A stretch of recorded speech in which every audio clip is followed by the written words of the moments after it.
करना पड़ेगा।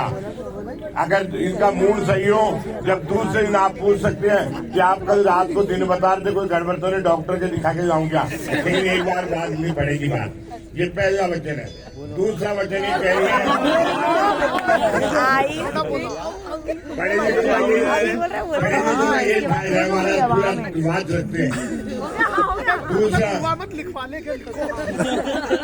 दूसरा वचन ये कह रहे हैं, आयुष जी दूसरा वचन ये कह रहे हैं कि मम वित्तम, कि मेरे घर में जो भी धन वैभव है उसी के अनुसार आपको रहना पड़ेगा। अर्थात जिस प्रकार से मेरे माता पिता रहते हैं, मैं रहता हूँ, उसी प्रकार से आपको रहना पड़ेगा। ये नहीं कल ने जाते ही कहने मेरे लिए तो जगुआर गाड़ी आए या मर्सडी आवे या लोर गाड़ी आवे, जब मैं आपको खाना खाने दूं और जब मैं खाना खाऊं नहीं आपसे अपनी भूख हड़ताल।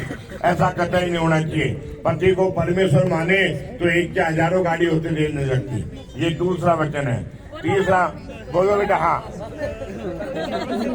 तीसरा वचन ये कह रहे हैं कि मम नाम ने, कि मेरे घर में, मेरे परिवार में, मेरे जो भी रिश्तेदार हैं, माता पिता हैं, भाई बहन हैं, मामा है, नाना है, और भी जो भी सारे रिश्तेदार हैं, उनका आदर सत्कार करना स्त्री का परम धर्म है, आपका परम धर्म रहेगा। जिस प्रकार से आप अपने माता पिता के घर में उनका सारे रिश्तेदारों का सम्मान करती थी, उसी प्रकार से आपको मेरे घर में सबका सम्मान करना पड़ेगा।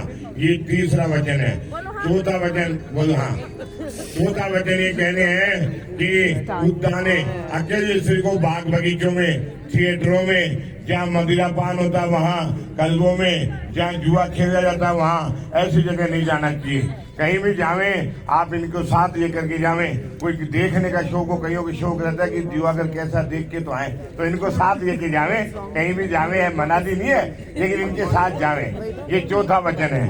पांचवा वचन बोलो। हाँ, पांचवा वचन ये कह रहे हैं कि मतवाले 4 प्रकार के होते हैं। एक तो अवस्था का, जिसकी जवानी आ जाती है वो मतवाला हो जाता है। दूसरा मतवाला होता है जिसने अनाम शनाम, कोई घर में पैसा हो, कोई पैसे की गिनती नहीं हो, वो मतवाला होता है। तीसरा मतवाला होता है जिसका घर राज्य में बड़ा भारी कोई पद हो, ओहदा हो, वो मतवाला होता है। चौथा मतवाला तो है जिसने कोई नशा पता कर रखा हो, वो मतवाला होता है।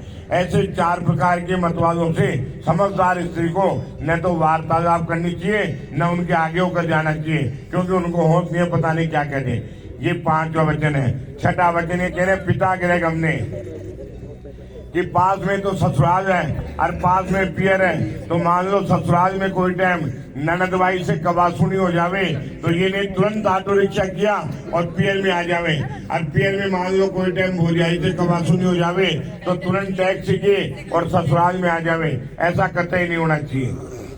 बुलाई से नहीं आने जाने से स्त्री का मान सम्मान रहता है। अगर ससुराल से बुलावा आवे तो पियर में माता पिता से, भाई भौजाइयों से आज्ञा लेकर के आप ससुराल पधारें। पियर से बुलावा आवे तो ससुराल में सास ससुर से, आयुष जी से आज्ञा लेकर के आप पियर में पधारें। बुलाई से नहीं आने जाने से उसका मान सम्मान रहता है। ये छठा वचन है। 7वां वचन ये कह रहे हैं कि पुरुषों का काम तो ये कमा के लाना और घर में कोई चीज वस्तु नहीं हो वो लाके देने का कार्य है। स्त्रियों का कार्य है घर में सारी चीज वस्तु को संभाल के रखे, घर में दोनों टाइम साफ सफाई रखे, चाहे नौकर से कराए पर वाच रखे नौकर पे भी।